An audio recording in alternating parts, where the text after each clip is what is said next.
Hey, Magic fans, welcome back. This is your captain speaking here on Capnclydes MTG. We've got another day of Modern Horizon 3 spoilers, and only some of them are leaked, so there's actually some new stuff in here. What's the odds? So, without further ado, don't forget to comment, like, subscribe. Links in the description, other ways to support the channel. If you want to buy some cards, subscription is free though, so that's all we need. And watch the video or two. We get to 1,000 subscribers, we're going to do some giveaways.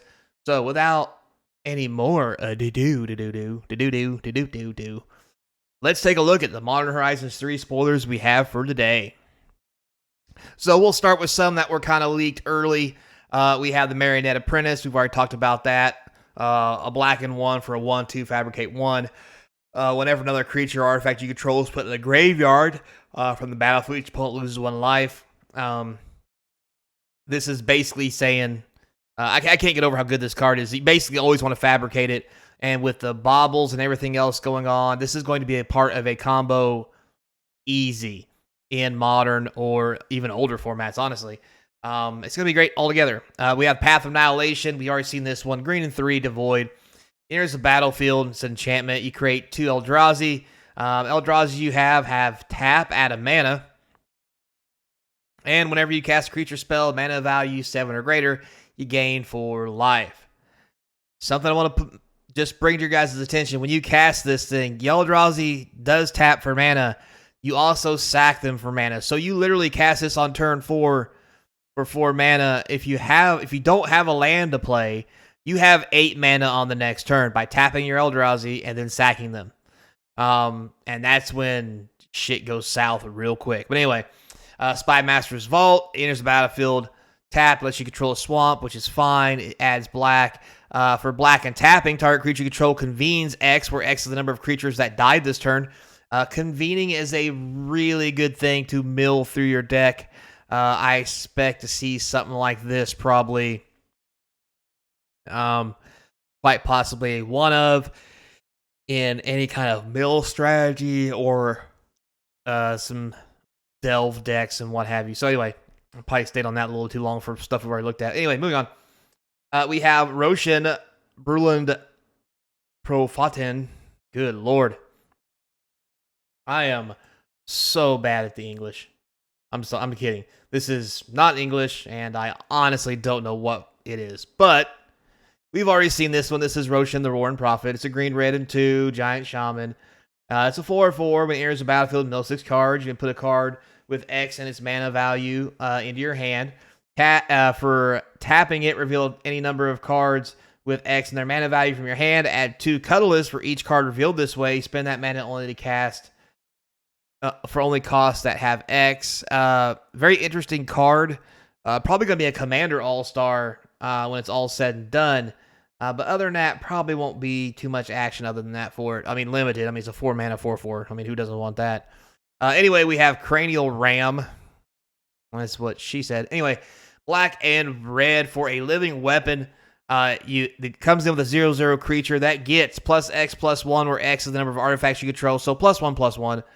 But in an artifact deck, this can be insane. Equips for 2.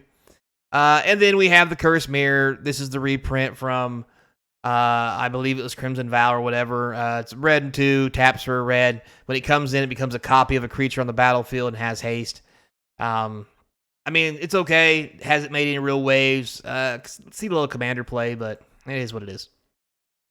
So, moving on. Next, we have a new one, Primal Prayers. So, Primal Prayers, 2 green and 2 for an enchantment. When it enters the battlefield, you get 2 energy. You may cast creature spells mana value 3 or less by paying 1 energy rather than paying their mana cost. If you cast a spell this way, you may cast it as though it had flash. So for 4 mana, you basically get to play something 3 or less for free. It's like a weird collective company. But in an energy deck, whoa, daddy, it could be something special. And then we have Signature Slam. That's right, we got little monkeying around business. Are we really doing the whole Godzilla Kong thing here? Like, really? It's like a tag team event. Anyway, green and 2 instant, put +1/+1 counter, and target creature you control. Then each modified creature you control deals damage equal to its power. Target creature you don't control. Just another version of a fight spell. Seems fine for limited, maybe commander, but that's about it. And then we get a Reef Worm reprint. This has been popular for a while. Had a little bit of an uptick, but this reprint, I'll knock it back down to size, back in the dime bin. Not even a quarter, a dime. But anyway, 4 mana 0/1. If it dies the first time, you get a 3/3 blue fish. When it dies, you get a 6/6. Then when it dies, you get a 9/9. Kind of a weird reverse mulligan thing, I guess. So if you got some way to sack it, and there's plenty of those, you can start the chain reaction of, yeah, or just block with it. I mean, it's that too. We have Mandible Kite. This is something we've already seen. 1 white common living weapon. It's a 1/1 flyer for 1, equipped for white and 3. It's whatever, limited star, probably. All right, next we have, let's just get the obvious thing out of the way. This is a reprint of Toxic Deluge, and everybody's loving it, and me too. I mean, Toxic Deluge has already been printed a couple times, and some of the commander sets has come out here lately from Universes Beyond, so price has already dropped, but this is an amazing card. If you don't know, it's a black and 2, pay X life, and then all creatures get -X/-X. It's probably one of the best wraths that there is, because you can't stop creatures from dying from this. I mean, unless you phase them out or remove them or put them back in your hand, like the normal means of protecting your creatures. This this gets around all of it. So then we have Ezra's Invocation, blue and 2 enchantment. Whenever it enters the battlefield, it enters as a copy of an enchantment you control, except it has beginning of your upkeep. You may exile it. So we talked about this. This is one that exiles itself and comes back, and you can just keep making a new enchantment every time. We have the Soling Micro Spawn, green and 3 for a 3/3 devoid with kicker. If it's kicked, you get to search your library for a land card to put onto the battlefield, untapped by the way. If you cast this spell, when you cast a spell, if it was kicked, you get to exile a land as well. So pretty cool, but not a whole lot going on for 4 mana. Probably gonna be a commander all-star just because, you know, ramp with legs. And the ability to zap your opponent's land is always a bonus. We have Copy Crook, 2 blue and 2 for a shapeshifter. You know, enters the battlefield as a copy of any creature on the battlefield, except that it has whenever this creature attacks, it convenes. That's really sweet. This is going to be very popular as an uncommon, and you want to talk about some power creep? Holy... Yeah, anyway, moving on. So next we have the Guide of Souls. I believe we've already seen this one. It's 1 white, human cleric. Whenever the creature enters the battlefield under your control, you gain 1 life and an energy. Whenever you attack, you may pay 3 energy. When you do, put 2 +1/+1 counters and a flying counter on target attacking creature. It becomes an angel in addition to other types. The best thing about this, and it's going to see a lot of play, it's a human, so it's going to go into human decks. You can give other things other than this creature flying. However, you have to build up your energy, but in human decks, with all the humans popping off, that's not going to be hard. So I expect to see this probably come out pretty pricey to begin with, and then slowly die down to about $5, I guess. Maybe more. Hell, who knows? Then we have the Shriekmobile. Love the name. 2 black and 2 for this 3/3 vehicle with menace. 1, sacrifice an artifact or creature. You put a +1/+1 counter on it. Cruise for 1. Limited all-star. About it, though. Now we have back to the land cycle. We have Shifting Woodland. Enters the battlefield, tap unless you control a forest. Taps for green, so that's also a cycle here if you haven't noticed. Delirium for 2 green and 2. It becomes a copy of target permanent card in your graveyard to the end of turn. Activate only if there are 4 or more card types among cards in your graveyard. Now, there's lots of things you can do with this, and it's going to be crazy because this thing is green. So, yeah, this is going to be a $20 card in my opinion. So, buckle up, Buttercup. Tempest Harvester, we talked about this. A blue and 1 for a 2/1. Enters, you get 2 energy. Tap, pay an energy, draw a card, then discard. It's honestly the worst possible Merfolk looter, because once you run out of energy, it doesn't do a damn thing but sit there and stare at your opponent and then block and die. So, but fine and limited for a little bit. Next, we have this barrage of things. Galvic Discharge. This is going to be a good one. 1 red, choose target creature or planeswalker. You get 3 energy, then you may deal amount of then you may pay them out of energy. It deals that much damage to that permanent. This is going to be the new red removal for any kind of energy deck because it pumps out energy, and this thing can then do lots of damage for 1 red at instant speed. And basically, it's a bolt, and it says damage to a permanent, which means anything. Now, with that being said, I want you to remember players are not permanents, so you can't bolt any target. But this is still an amazing card, especially for decks playing energy, because you honestly don't have to spend the energy. You can do 0 damage. This card is great as a common, and I do believe the rare, or the foil for this, will be a pricey one. We have Triton Wavebreaker, 1 blue for a 1/1, has Bestow. When it's a creature, it has Prowess. When it enchants something, it gives it +1/+1 in Prowess. I mean, this is fine. I just don't think it's going to be all that great. I probably won't see a whole lot of play. But in Limited and Draft for this set, it's going to be a powerhouse. We have the Royal Cartographer.